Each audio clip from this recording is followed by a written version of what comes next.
Vector का, है ना, नेक्स्ट क्लास वेक्टर का। तो वेक्टर में हम लोग बेसिकली क्या पढ़ लिए थे, ट्रायंगल ऑफ वेक्टर एडिशन पढ़ लिए थे, है ना। और ट्रायंगल ऑफ में हम बहुत सारे कह रहे थे कि साहब बात कर रहे थे कि 2 वेक्टर का रिजल्टेंट 0 कब हो सकता है, 3 वेक्टर का रिजल्टेंट 0 कब हो सकता है, 4 वेक्टर का रिजल्टेंट 0 कब हो सकता है। उन सब का कंडीशन भी हम लोग क्या कर चुके थे, पढ़ चुके थे, है ना। उस पर न्यूमेरिकल्स भी हम लोग क्या कर लिए थे बाबू, डील कर लिए थे, है ना। ये बड़ा इंपॉर्टेंट था। नेक्स्ट अब हम लोग क्या पढ़ेंगे बाबू, ट्रायंगल ऑफ खत्म हो चुका, ये ट्रायंगल लॉ था। अब हम लोग पढ़ेंगे parallelogram law of vector addition. Heading डालेंगे बाबू, क्या डालेंगे, parallelogram law of vector addition. शाबाश, डाल। नेक्स्ट है parallelogram law of vector addition, ठीक है। तो जैसे हमने आपको बोला था ना कि साहब वो फर्स्ट लॉ ट्रायंगल लॉ था, है ना। फर्स्ट लॉ क्या था, ट्रायंगल लॉ था।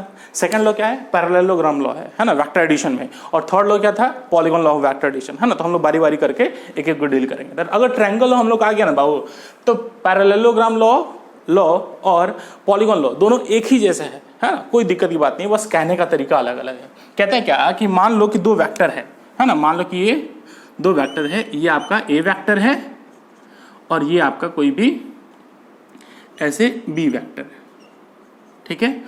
और ए जो है, ये बी वेक्टर जो है कुछ थीटा एंगल पे इंक्लाइंड है, कोई दिक्कत नहीं।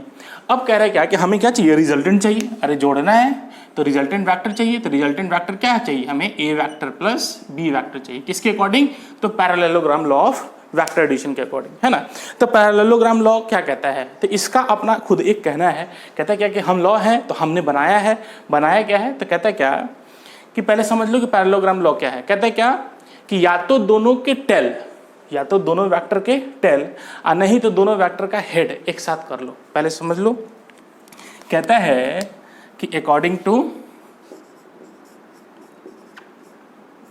पैरेललोग्राम लॉ, पैरेललोग्राम लॉ क्या कहता है सर, कि या तो दोनों वेक्टर के टेल को, मान लो कि ये ए वेक्टर है, shifting of the vector is allowed, ठीक है। ये ए वेक्टर बना लिया, बी वेक्टर, तो उन दोनों के टेल को एक साथ मिला देना है, ठीक है। और मान लो ये अपना बी वेक्टर हो गया, ठीक है। ये ए वेक्टर और ये अपना बी वेक्टर।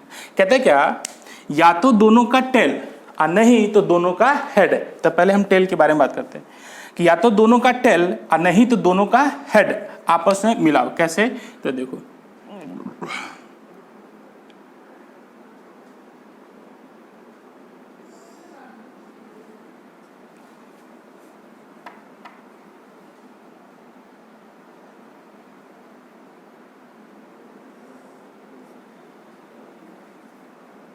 इसका एक और डायग्राम बना देंगे सही से, है ना। क्योंकि दोनों का हेड एक साथ करने में क्या होता है, थोड़ा परेशानी होता है ना। ये देखो ये थीटा एंगल पे है, ये भी आपका बी वेक्टर क्या है, थीटा एंगल पे, ठीक है। ये भी कितना है, थीटा एंगल पे। तो कहते हैं कि या तो दोनों का टेल और नहीं तो दोनों का हेड आपस में मिला दो। मिलाने के बाद एक पैरेललोग्राम कंप्लीट करो। क्या करो, एक पैरेललोग्राम कंप्लीट करो। बोलना पड़ेगा, क्या करो, एक पैरेललोग्राम कंप्लीट करो, ठीक है। तो पैरेललोग्राम कैसे कंप्लीट करते हैं बाबू, तो देखो ए के पैरेलल लाइन, ए के पैरेलल लाइन ड्रॉ कर लेते हैं। ये ए वेक्टर है, पैरेलली शिफ्ट कर दिया, और ये बी वेक्टर है, ये आपका पैरेलली, ये आपका बी वेक्टर हो जाएगा, है ना। तो देखो ये थीटा डिग्री, हॉरिजॉन्टल से थीटा डिग्री एंगल पे है, ये भी हॉरिजॉन्टल से थीटा डिग्री के एंगल पे है, ठीक है। ऐसे ही आपको क्या करना है कि ये आपको बी वेक्टर शिफ्ट कर देना है और ये आपको ए वेक्टर कर देना है ना। मतलब पैरेललोग्राम कंप्लीट करना है। बी के पैरेलल बी से ए के पैरेलल ए कर देंगे तो पैरेललोग्राम कंप्लीट हो जाएगा। बी के पैरेलल बी से ए के पैरेलल ए से पैरेललोग्राम कंप्लीट कर लेना है। अब तुम देखो दोनों साहब सेम ही है। यहाँ पे देखो ये ए वेक्टर थी, ये भी ए वेक्टर, ये बी वेक्टर थी, ये भी बी वेक्टर है, ये ए वेक्टर थी, ये भी ए वेक्टर, ये बी वेक्टर थी, ये भी हमारा बी वेक्टर ही है। नहीं आया समझ में, शाबाश, क्या बात। अब कहता है क्या कि या तो दोनों का टेल और नहीं तो दोनों का हेड आपस में मिला दीजिए, है ना। अब मिलाने के बाद क्या कीजिए, पैरेललोग्राम कंप्लीट कर लीजिए। अच्छा साहब इतना भी कर लिए, अब क्या करना है? तो कहता है क्या कि दोनों वेक्टर का, है ना, दोनों वेक्टर जहां पे मिल रहे हैं, दोनों का टेल और दोनों का हेड से जो डायगोनल पास कर रही होगा, जो डायगोनल पास कर रहा होगा, मतलब दोनों के टेल और दोनों के हेड जहां पे मिल रहे हैं वहां से जो डायगोनल पास हो रहा होगा वही उन दोनों वेक्टर का क्या होगा? रिजल्टेंट होगा। कैसे? तो देखो कह रहा है कि दोनों वेक्टर का जहां टेल और जहां पे हेड मिला है तो उन दोनों को मिलाने वाली जो स्ट्रेट लाइन होगा वही उस वेक्टर का क्या होगा? रिजल्टेंट होगा। दोनों का टेल और दोनों का हेड पास, हेड जहां पे मिल रहा हो वहां से उन दोनों पॉइंट को एक स्ट्रेट लाइन से जोड़ दो, जो मिलेगा वही आपका क्या मिल जाएगा साहब? है ना, रिजल्टेंट वेक्टर मिल जाएगा। तो यहाँ पे ए वेक्टर थोड़ा बड़ा बन गया, यहाँ पे ए वेक्टर छोटा बन गया, लेकिन इसलिए आपका रिजल्टेंट यहाँ पे थोड़ा बड़ा दिख रहा है, यहाँ पे रिजल्टेंट छोटा दिख रहा है, लेकिन है दोनों एक ही चीज, समझाने के लिए कर रहे हैं। ठीक है, आ जाओ। तो अकॉर्डिंग टू पैरेललोग्राम क्या कहता है, तो पहले लिख ले, है ना, फिर हम आपको समझाते हैं। ठीक है, आइए देखिए बाबू, है ना, लिखो either the tail of the, लिख दे क्या, लिख दो according to parallelogram law, EITHER, either the tail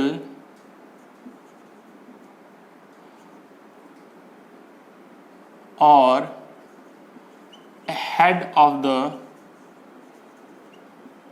two vector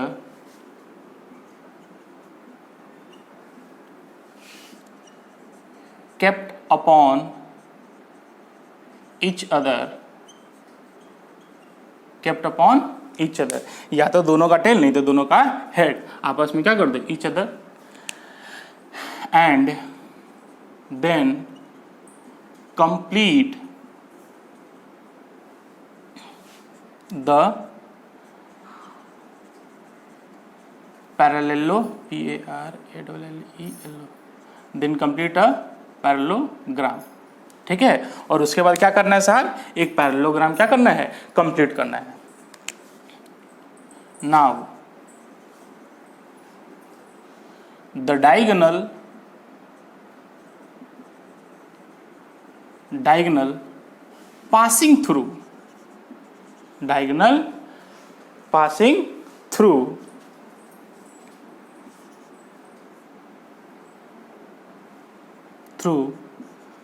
the tail and the head of the two vector will be resultant vector, will be resultant vector। यही आपका parallelogram law कहता है। एकदम सिंपल, अपने शब्दों में लिखो, ऐसा नहीं कि ये बुक से छापा गया, नहीं, एकदम जो आपको आता है, जैसे आपने समझा है वैसे ही चीजों को रिप्रेजेंट करना है, यही फिजिक्स है। ठीक है, आओ, तो ये चीज पैरेललोग्राम क्या कहा वो समझ में आ गया। पैरेललोग्राम से वेक्टर को कैसे सजाते हैं वो समझ में आ गया। या तो दोनों का टेल नहीं तो दोनों के हेड को एक साथ रख दो, और रखने के बाद पैरेललोग्राम कंप्लीट कर लो। उसका दोनों के जहां पे दोनों वेक्टर का टेल या दोनों वेक्टर का जहां पे हेड आपस में मिल रहे हो वहां से क्या करो? डायगोनल पास करा दो उस पैरेललोग्राम का, तो वही डायगोनल उसका क्या कहलाएगा? रिजल्टेंट वेक्टर कहलाएगा। क्या कहलाएगा? रिजल्टेंट वेक्टर कहलाएगा, है ना। तो साहब अब इस रिजल्टेंट वेक्टर के पास फिर से दो चीजें होंगी, एक मैग्नीट्यूड, दूसरा डायरेक्शन। तो हमें क्या करना है? इन दोनों का मैग्नीट्यूड और डायरेक्शन कैलकुलेट करना है, दोनों चीज कैलकुलेट करना है इस रिजल्टेंट वेक्टर का, है ना। तो हेडिंग डालेंगे, दूसरा डायग्राम बना दें, इसी में काम चला ले। ठीक है, हम तो इसी में काम चला दे रहे हैं, है ना। लिखो बाबू, कैलकुलेशन फॉर, हेडिंग डालो calculation for magnitude of the resultant vector, resultant vector, जो रिजल्टेंट वेक्टर है उसका हम लोग मैग्नीट्यूड निकालना सीखेंगे, है ना। तो हम इस वेक्टर को लेते हैं, ये ले लो ये ले लो, दोनों एक ही चीज है ना। आओ वो देखो, अब आप थोड़ा सा ध्यान से समझिएगा। ठीक है, यहां देखो कह रहे क्या कि ये बी वेक्टर ए वेक्टर से थीटा डिग्री के एंगल पे था, तो ए वेक्टर बी वेक्टर से थीटा डिग्री के एंगल पे है। बेसिकली हमें क्या निकालना है? ये वाली लेंथ, मतलब इसको नामकरण कर दे, ओ ए बी और यहाँ से एक क्या करो, परपेंडिकुलर डाल दो और इसको सी डाल दो, है ना। आपको बेसिकली कैलकुलेट क्या करना है, ओबी का लेंथ, क्या करना है, ओबी का लेंथ। वैसे ही यहाँ पे इसका लेंथ कैलकुलेट करना है। बोलो कोई दिक्कत नहीं, this is your resultant vector. Okay, अब तो सोच कि ये निकालना है और यहाँ से हमने क्या किया, एक परपेंडिकुलर ड्रॉ कर दिया। क्या कर दिया, एक परपेंडिकुलर ड्रॉ कर दिया। तो सोचो परपेंडिकुलर ड्रॉ करने से फायदा थोड़ा सा मिल सकता है। कैसे, तो तुम देखो कि ये same as it is triangle law बनता है। ये देखो जैसे आपने इतने इतने लो ना, ट्रायंगल लो ओ बी सी, ट्रायंगल कौन सा लो, ट्रायंगल ओ बी सी को देखो तो क्या ये फिर से ट्रायंगल लॉ के जैसे ही नहीं दिखाई दे रहा है। पहले के हेड पे दूसरे का टेल, रिजल्टेंट पहले के टेल से दूसरे के हेड तक। बोलो समझ में आया साहब, ये पैरेललोग्राम लॉ है। अरे क्या है पैरेललोग्राम, ये तो वही ट्रायंगल लॉ देख करेंगे साहब, एक ही जैसा आएगा। कैसे, तो देख अगर ये ए वेक्टर है तो यहां से यहां तक का जो मैग्नीट्यूड होगा वो क्या हम मॉड ऑफ ए लिख सकते हैं, देख हाँ। और ये अगर बी वेक्टर है, ये क्या है बाबू, आपका बी वेक्टर है, तो यहां से यहां तक का जो मैग्नीट्यूड होगा वो मॉड ऑफ बी लिखा जा सकता है। तो हाँ, अब तो सोच हम आपको पढ़ाए थे कि ये वाली लेंथ कितनी होगी, तो mod of B cos theta, ये mod of B sine theta. तो मतलब जिसके साथ थीटा सटा हो वो कॉस में, हटा हो साइन में। तो बाबू अब डायरेक्ट कर दे रहे, चूंकि आपको ट्रायंगल में पढ़ाया गया था। बोल ये वाली लेंथ कितनी हो जाएगी, ये वाली लेंथ हो जाएगी mod of B cos theta, और ये वाली लेंथ कितनी हो जाएगी, mod of B sine theta. बोलो बाबू दिखाई दे रहा है, नहीं दिखाई दे रहा तो याद कर लो, ये है mod of B sine theta. ये लेंथ बीसी की लेंथ कितनी हो जाएगी, mod of B sine theta, और ओ और एसी की लेंथ हो जाएगी mod of B cos theta. बोलो कोई दिक्कत नहीं। अब क्या करना है आपको, ये वाली लेंथ कितनी हो जाएगी, ये मॉड ऑफ आर हो जाएगी, है ना।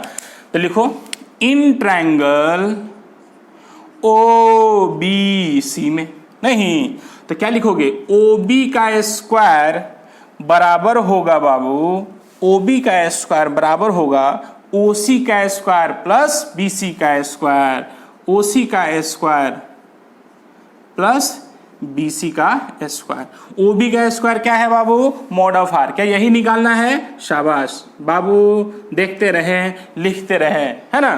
आओ समझते भी रहिए। अब यहां से यहां तक की लेंथ कितनी होगी, तो देखो OA की लेंथ कितनी है, मॉड ऑफ ए, और AC की लेंथ कितनी है, mod of B cos theta. तो OC की लेंथ कितनी हो जाएगी, मॉड ऑफ ए, इस पूरे की लेंथ कितनी हो जाएगी, यहां से यहां तक की length mod of A plus mod of B cos theta. बोलो होगा कि नहीं होगा, होगा। तो OC की कितना, OC की वैल्यू कितनी आ गई, mod of A plus mod of B cos theta का क्या कर लेंगे बाबू, होल स्क्वायर कर लेंगे। क्या कर लेंगे, होल स्क्वायर कर लेंगे। शाबाश बाबू, क्यों, क्योंकि OC का स्क्वायर है। आओ BC की वैल्यू कितनी होगी, तो mod of B sine theta. BC की वैल्यू कितनी हो जाएगी, mod of B sine theta. इसका भी स्क्वायर है तो ये पूरे का होल स्क्वायर हो जाएगा। नहीं आओ, या मॉड ऑफ आर की वैल्यू कितनी हो जाएगी, मॉड ऑफ आर का स्क्वायर का, तो ए प्लस बी के फॉर्मूला पे है, सब उसको तोड़ लो। ए प्लस बी का whole square, a square plus b square plus 2ab। शाबाश, क्या लिखेंगे, मॉड ऑफ ए का square plus mod of B का square cos square theta plus 2 into mod of a into mod of B cos theta. शाबाश, और mod of B sine theta का whole square क्या हो जाएगा, प्लस मॉड ऑफ बी का square sine square theta. बोलो होगा कि नहीं होगा, हाँ हो जाएगा। अब आप एक चीज देखिए साहब, यहाँ पे mod of B cos, mod of B square cos square theta है, यहाँ पे mod of B square sine square theta है। तो इन दोनों में mod of B square common ले लोगे तो क्या बचेगा, sine square theta plus cos square theta, and the value of sine square theta plus cos square theta will be 1 is 1, है ना। आप तो देखो आगे देखो, या मॉड ऑफ आर का होल स्क्वायर बराबर मॉड ऑफ ए का स्क्वायर प्लस इन दोनों में mod of B square common ले लो, तो मॉड ऑफ बी का square cos square theta plus sine square theta is equals to 1 plus 2 mod of A mod of B cos theta. बोलो कोई दिक्कत। अब यहाँ पे क्या है, स्क्वायर को हटा दो, उधर से क्या चले जाएगा, अंडर रूट में चला जाएगा। नहीं,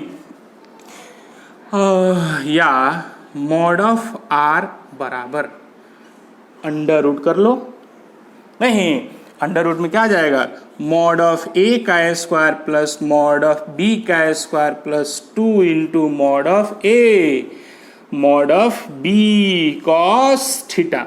तो this is your resultant vector, this is your resultant vector. नहीं बाबू, इसको याद रखना है। तो देखो, जैसे आपने ट्रायंगल लॉ में निकाला वैसे ही आपने किस में निकाला, पैरेललोग्राम लॉ में। तो रिजल्टेंट का वैल्यू कितना आया, सेम ही आया। तो फॉर्मूला ज़्यादा याद करने की जरूरत नहीं है, आपको जो पहले से फॉर्मूला था वही था, बस आपको दिखा दिए कि साहब यही आपका पैरेललोग्राम लॉ है। ये बेसिकली क्या है, आपका ट्रायंगल लॉ ही है, लेकिन एक नया नाम दे दिया गया है पैरेललोग्राम। क्यों? क्योंकि साइंस में वेक्टर को सजाने के लिए कुछ अलग तरीके से बोलता है। बोलो कोई दिक्कत नहीं, जेरॉक्स मारो फटाक से। अब मैग्नीट्यूड निकल चुका है, अब हम लोग किसका कैलकुलेशन करेंगे साहब, calculation for the direction of the resultant vector, है ना, अल्फा की वैल्यू निकालेंगे। शाबाश, चलो फटाक से करो। हाँ, इसको मिटा देते हैं।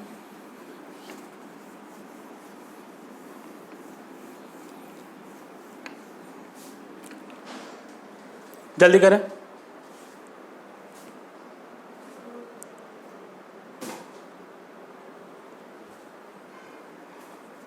लिखेंगे बाबू, calculation for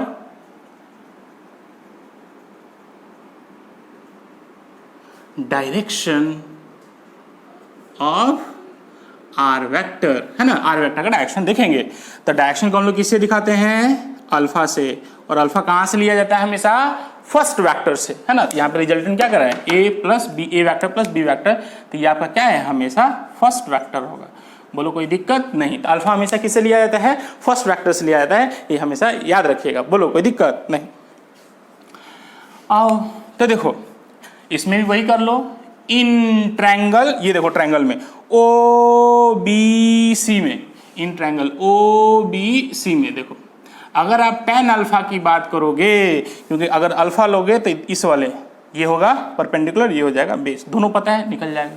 tan alpha is equals to क्या लिखोगे, बी सी अपॉन ओ सी, वो लिखोगे। और बी सी की वैल्यू बोलो कितनी है, mod of B sine theta. क्या लिखोगे, mod of B sine theta upon mod of A plus mod of B cos theta. नहीं, या अल्फा बराबर क्या हो जाएगा, tan इनवर्स, है ना।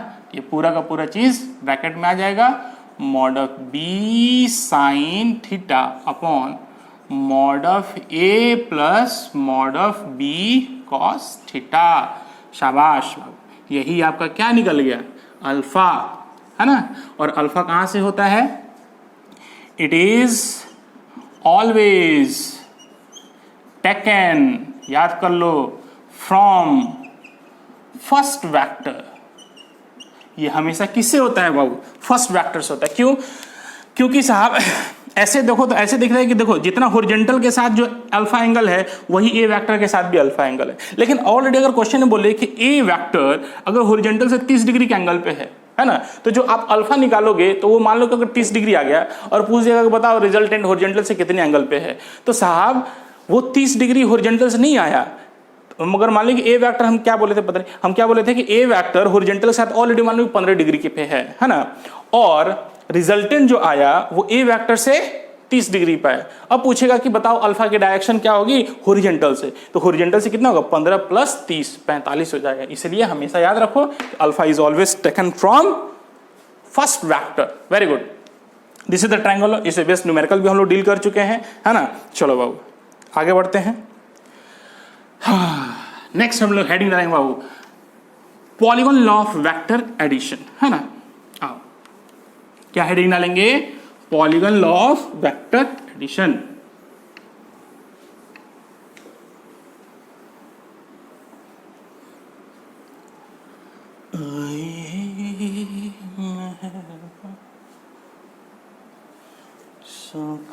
लीजिए जा, आइए क्या, ये आइए। नेक्स्ट थर्ड एडिशन वेक्टर कह रहा है क्या, पॉलीगन। नेक्स्ट हेडिंग लो, polygon law of vector addition. Next heading क्या डालेंगे बाबू, polygon law of vector addition. तो polygon law of vector addition क्या कहता है, तो पहले लिखवा देते हैं फिर समझाते हैं, है ना। लिखो पहले polygon law of vector addition क्या कहता है। कहता है क्या, if number of vectors, if पहले लिख लो बाबू, है ना, फिर समझाते हैं पॉलीगन लॉ क्या है। कहते हैं क्या, if number of vectors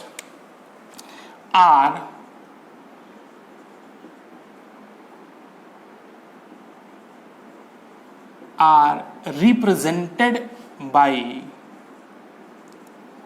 the sides of a polygon, if number of vectors are represented by the sides of a polygon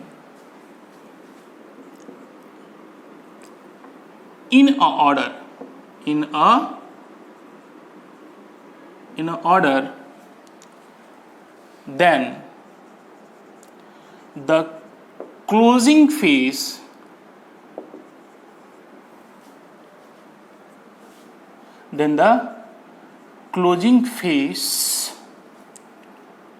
of the polygon will be the resultant vector but in opposite direction,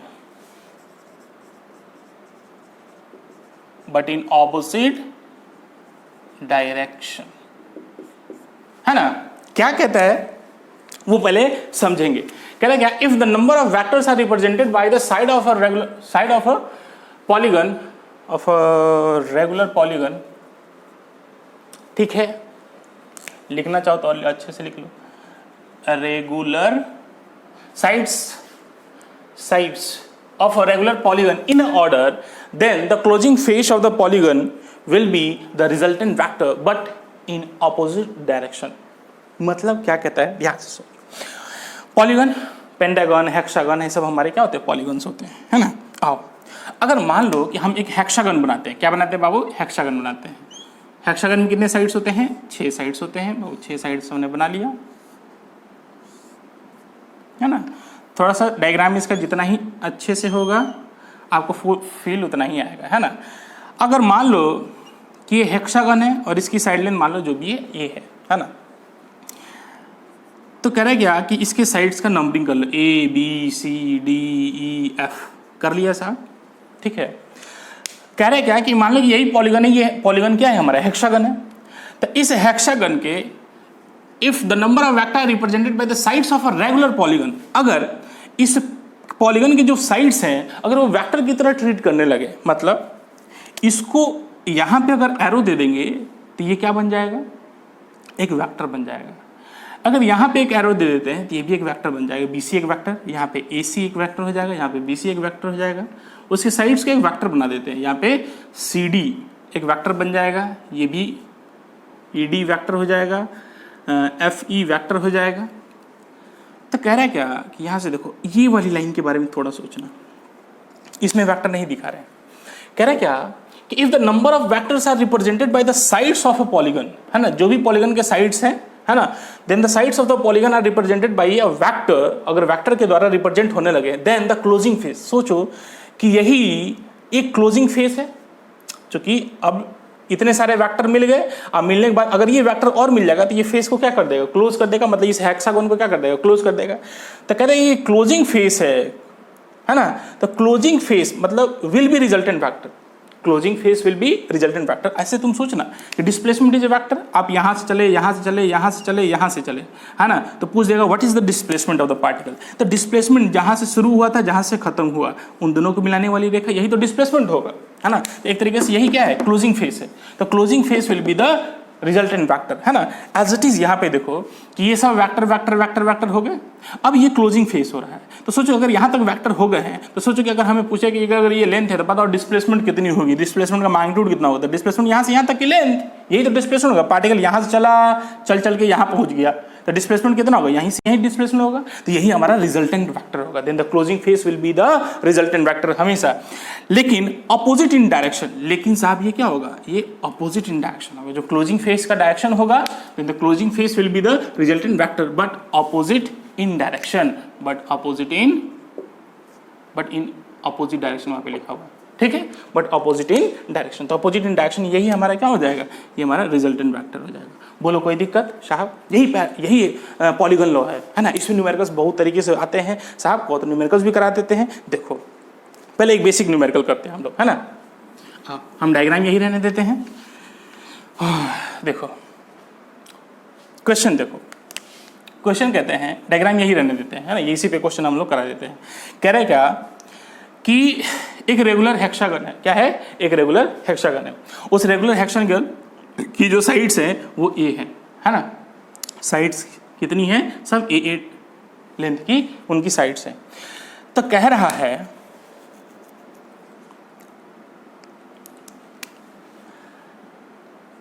find, कह रहा है find, क्या find करने के लिए कह रहा है, कह रहा है क्या कि बताओ मॉड ऑफ ए बी की वैल्यू कितनी होगी, ठीक है, मॉड ऑफ ए बी की वैल्यू कितनी होगी। और बताओ हम कहें कि मॉड ऑफ ए बी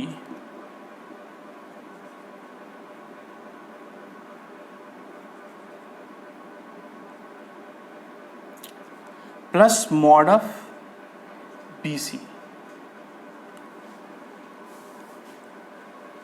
की वैल्यू कितनी होगी।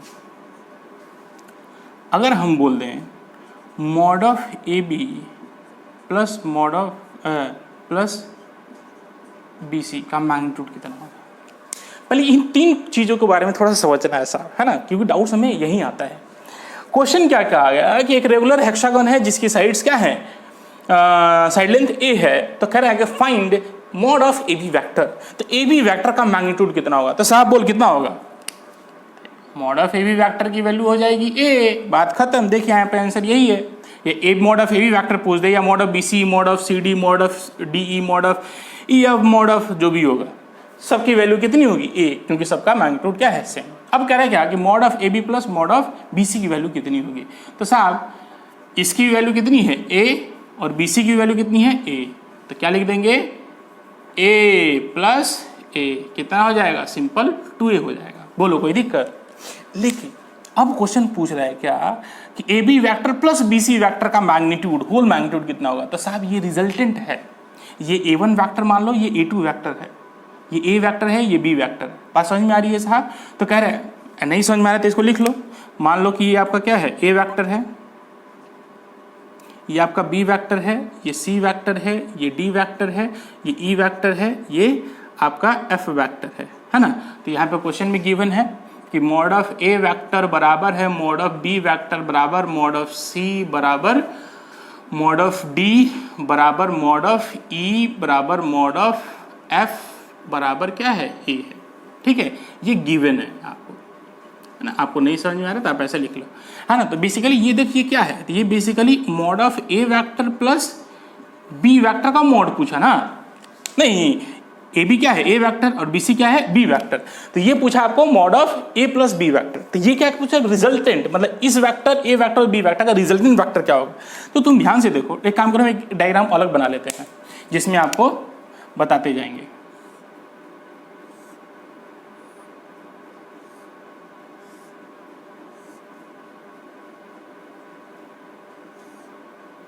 ठीक है, देखो यही मान लो कि आपका ए वेक्टर है, ये बी वेक्टर है, ये सी वेक्टर है, ये डी वेक्टर है, ये ई वेक्टर है, ये आपका एफ वेक्टर है। बोलो कोई दिक्कत साहब, नहीं साहब। हाँ, अब सबका मैग्नीट्यूड कितना हुआ है, ए दिया हुआ है। अब कह रहा है क्या कि साहब ए वेक्टर प्लस बी वेक्टर का मैग्नीट्यूड कितना होगा।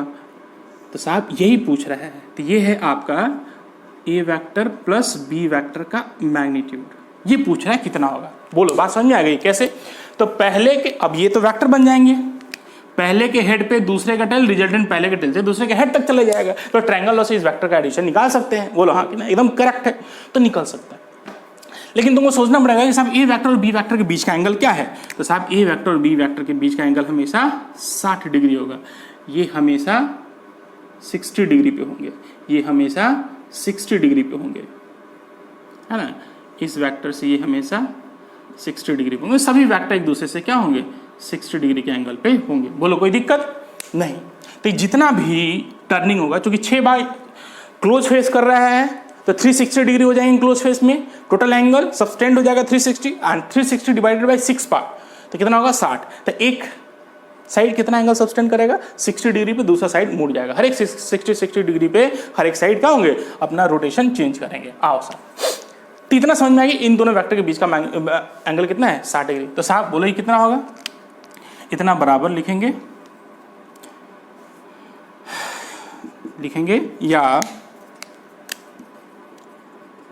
Mod of A plus mod of B बराबर अंडर रूट मॉड ऑफ ए का स्क्वायर प्लस बी का square plus 2 A B cos theta, क्योंकि सबका मैग्नीट्यूड क्या है, यही है।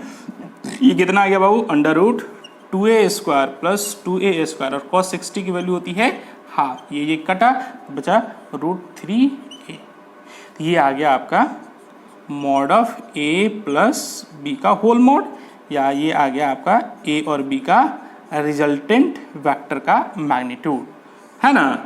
ये आपका निकल गया। इसकी वैल्यू कितनी होगी साहब, ये होगी आपका √3a। कितना आ गया, √3a। बोलो कोई दिक्कत नहीं, सिंपल सा। लेकिन अगर आपसे अब इसी में बहुत सारी चीज़ पूछ सकता है ना। अब इसी में आपसे पूछ दे, ऐसे पूछ दे आपको कि फाइंड, ये पहला था, दूसरा था, ये तीसरा था, चौथा आपसे ऐसे पूछ दे, कहता है क्या कि find A B vector plus 2 into mod of B C vector. बोलो इसका वैल्यू कितना होगा, ए बी वैक्टर का magnitude plus 2 into B C vector का मैग्नीट्यूड। अरे बाबू तो ये कितना है, ए है प्लस 2 इंटू ए, कितना होगा 3 हो जाएगा।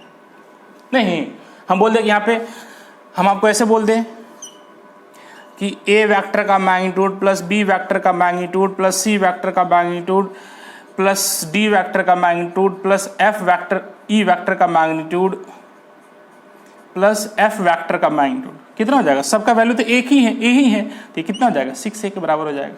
नहीं, अगर आपसे पूछ दे ऐसे ए वैक्टर का मैग्नीट्यूड प्लस बी वैक्टर का मैग्नीट्यूड प्लस 3c वैक्टर का मैग्नीट्यूड प्लस 4d वैक्टर का मैग्नीट्यूड, पूछे कि साहब बताओ इसकी वैल्यू कितनी होगी, तो क्या लिख दोगे, यहाँ पे लिखोगे a plus 3a plus 4a, कितना हो गया a 2a plus 3a 5a, अब 5 4 9a, तो ये हो जाएगा आपका 9a आंसर। बोलो कोई दिक्कत, सिंपल सा चीज़ है साहब, है ना। इसमें थोड़ा सा और आगे हम आपको बताते हैं। अगर आपसे पूछ दे, छठा हो गया, 7वां पॉइंट आपको दिखाते हैं, है ना, इसको मिटाते हैं। हो गया, देखो 7वां पॉइंट देखो,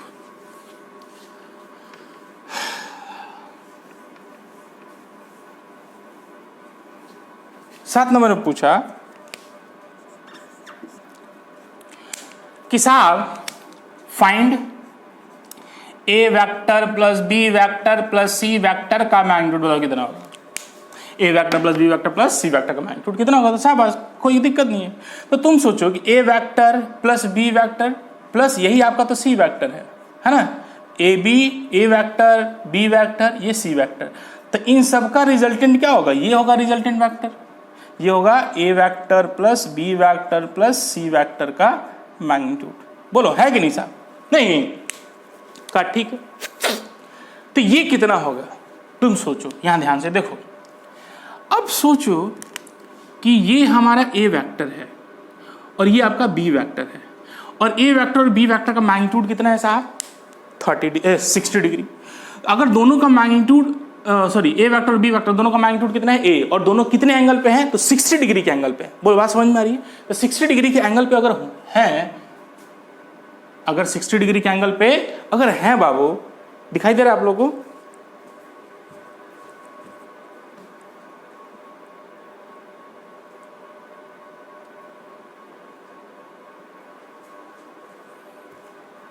ठीक है, कि ए वेक्टर और बी वेक्टर 60 डिग्री के एंगल पे और दोनों का मैग्नीट्यूड अगर बराबर है, तो जो रिजल्टेंट वेक्टर होगा वो सब निकालने की जरूरत नहीं है, ये हमेशा 30 डिग्री पे होगा। क्यों? क्योंकि दोनों वेक्टर का मैग्नीट्यूड बराबर है, तो रिजल्टेंट हमेशा बीचों बीच से जाएगी। बोलो कोई दिक्कत नहीं साहब, एकदम ठीक है, ये अपने को समझ में आता है। शाबाश।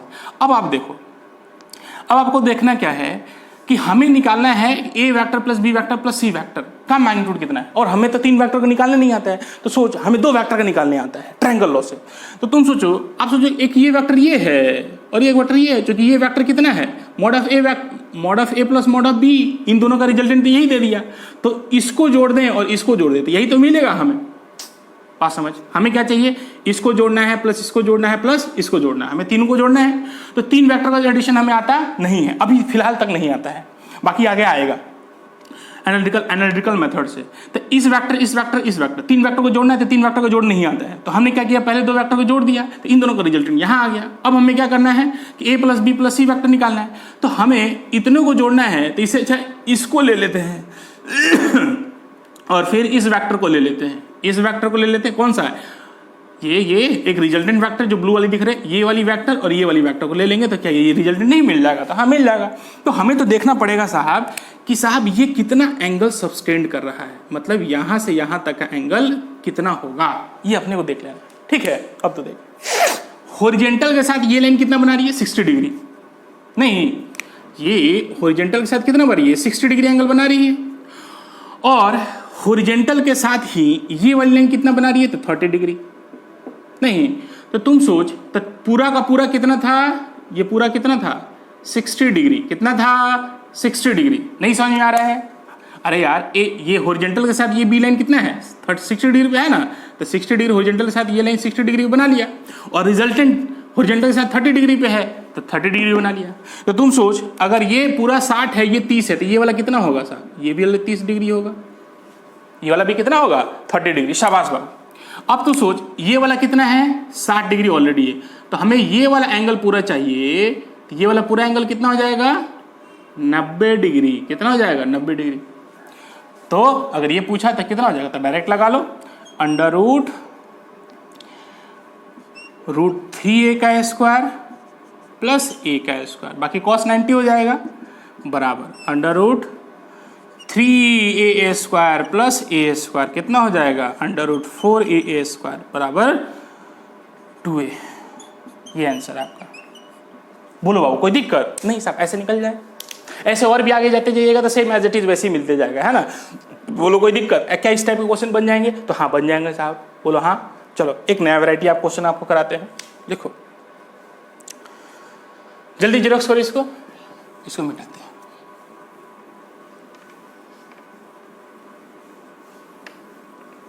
जल्दी करो बाबू, हो गया। आओ देखते हैं, एक नया वैरायटी का क्वेश्चन आपसे करते हैं, ठीक है।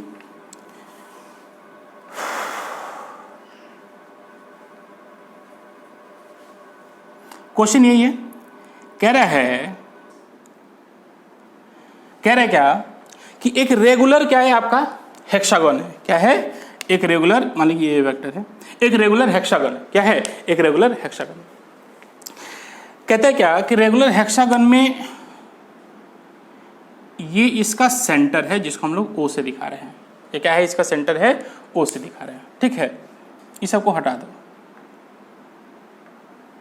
इन सबको हटा दो, ये समझाने के लिए आपको लिखे थे पहले भी, इसको हटा दो, ठीक है। ठीक है, अगर हम ऐसे कर दें, तो रिजल्टेंट कितना हो जाएगा साहब, 0। क्यों, क्योंकि क्लोजिंग फेज का मैग्नीट्यूड 0 हो जाएगा। यहां देखो, थोड़ा सा देखना, भी क्वेश्चन नॉर्मली जो भूल गए थे उसको हम बता रहे हैं। ये ऐसे क्लोजिंग फेस ये हो जाएगा, क्लोजिंग फेस की लेंथ कितनी है, a, तो इसका रिजल्टेंट कितना हो जाएगा, a हो जाएगा। इसका रिजल्टेंट कितना हो जाएगा, a हो जाएगा। लेकिन सोचो कि अगर यही रेगुलर हेक्सागन है, और जो रेगुलर हेक्सागन में ये भी वेक्टर अगर ऐसे आ जा रहा है, तो क्लोजिंग फेस का मैग्नीट्यूड जो अपोजिट डायरेक्शन में जाता है उसका तो मैग्नीट्यूड 0 हो गया ना। तो यहां पे इसका रिजल्टेंट वेक्टर का मॉड कितना हो जाएगा, 0। लेकिन अगर यही यहां तक होता तो साहब ये कुछ ना कुछ आपको रिजल्टेंट मिल जाता। लेकिन इसी की वैल्यू बढ़ते गई तो रिजल्टेंट की वैल्यू घटते गई तो रिजल्टेंट कितना हो जाएगा, 0। बोलो कोई दिक्कत नहीं साहब, ठीक है। लाओ ना एक दूसरा ही डायग्राम बना लेते हैं। देख क्वेश्चन कह रहा है क्या है, एक रेगुलर हेक्सागन है, हमने बना लिया साहब एक रेगुलर हेक्सागन। इसका नामकरण कर दिया है ABCDEF और ये इसका सेंटर है जिसको हमने O से दिखाया रखा है, ठीक है। कह रहा है क्वेश्चन में कह रहा है कि AB vector plus AC vector plus AD vector plus AE vector plus AF vector बराबर कितना AO वेक्टर होगा। तो कह रहा है इस कितना का वैल्यू ऐसा बोल दिया कि n OA की वैल्यू होगी। देन n बराबर ऑप्शन ए दे दिया 3 B 4 C 5 D 6। कह रहा है क्या कि n की वैल्यू कितनी होगी, n की वैल्यू कितनी होगी ये आपसे पूछा जा रहा है। n की वैल्यू कितनी होगी ये आपसे पूछा जा रहा है, तो घबराने की बात नहीं है। क्या पूछ रहा है कि AB वेक्टर, क्या पूछ रहा है AB vector plus AC vector. तो तुम सोचो कि अगर इसका सॉल्यूशन देखोगे, सॉल्यूशन अगर हम लोग करते हैं तो AB वेक्टर को लिख दिया AB वेक्टर,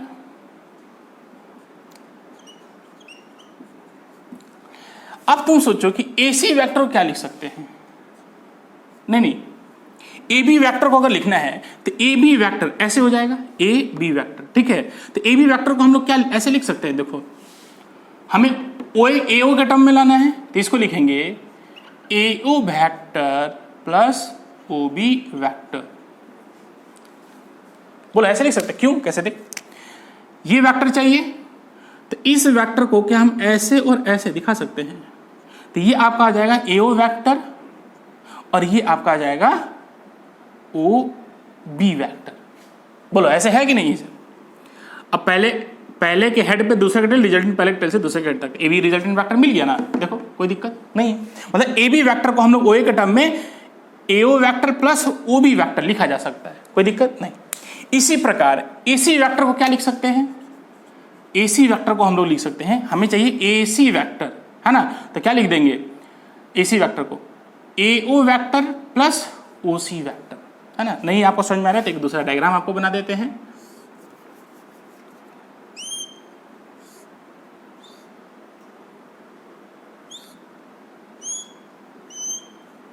ठीक है, ये A है, ये B है, ये C है, ये D है, ये E है, ये F है आपका, ये आपका O है ना। तो इसको आप ऐसे ऐसे कर सकते हैं, है ना। अब आप देखिए AB वेक्टर तो समझ में आएगा। अब कह रहा है AC वेक्टर, तो AC वेक्टर आपका क्या हो जाएगा, ये हो जाएगा ना EC वेक्टर। तो AC वेक्टर को क्या हम लोग लिख सकते हैं AO vector plus OC vector. नहीं, अब हो गया AC वेक्टर को क्या लिख सकते हैं AO vector plus OC vector. बोलो कोई दिक्कत नहीं, ऐसे ही करते हैं साहब, ऐसे ही करना होगा। AD वेक्टर को क्या लिख सकते हैं, तो देखो AD वेक्टर बराबर, तो AD वेक्टर कौन सा है, इसको हटा दो, अब इसे काम हो गया, इसे काम हो गया। AD वेक्टर को क्या लिख सकते हैं AD वेक्टर, यही है। तो AD वेक्टर को क्या लिख सकते हैं AO vector plus OD vector, AO vector plus OD vector. AD के बाद AE वेक्टर, AE वेक्टर को क्या लिखा जा सकता है, तो AE वेक्टर तो आपका ये हो जाएगा, ये हो जाएगा। AE वेक्टर को क्या लिख सकते हैं AO vector plus OE vector, AO vector plus OE vector, ऐसे ही। अब लास्ट बचा आपका AF वेक्टर, तो AF वेक्टर को क्या लिखा जा सकता है AO vector plus OF vector, AO vector plus OF vector. अब क्या कर दो, सबको जोड़ दो, क्योंकि यही चाहिए आपको। आपको क्या चाहिए AB vector plus BC vector plus C नहीं AB vector plus AC vector plus AD vector plus AE vector plus AF vector, यही चाहिए, है ना। चलो साहब सबको जोड़ो, थोड़ा सा हम इंक डाल लेते हैं, जल्दी करो।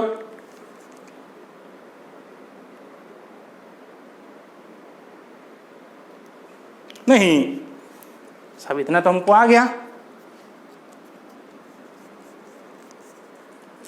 हाँ तो ये कितना होगा, ये सब ओ ए ओ ए ओ ए ओ ए ओ ए ओ कितना है 1 2 3 4 5, तो यहाँ पे लिख देंगे 5 AO वेक्टर प्लस। अब ये सब अलग अलग वेक्टर हैं, तो देखो इन सबको हमें AO वेक्टर के टर्म में लाना है। तो देखो हम कह रहे हैं कि साहब जो OB वेक्टर होगा, OB वेक्टर देख किधर है, OB वेक्टर जो यहाँ पे है इसको हमें